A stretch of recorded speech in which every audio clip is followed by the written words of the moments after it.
बड़ी कना कनिया रानी का कोलत के पनिया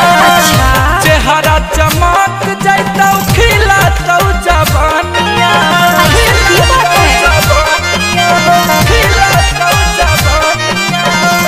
बड़ी कना कनिया रानी का कोलत के पनिया चेहरा चमक जाता खिला तो जवानिया के साथे न हई भाई दोनों के करो से नहीं डरना गे एक के साथे न हई भाई दोनों के करो से नहीं डरना गे चल बिहार न बादा घुमाइबा कोई देखे तो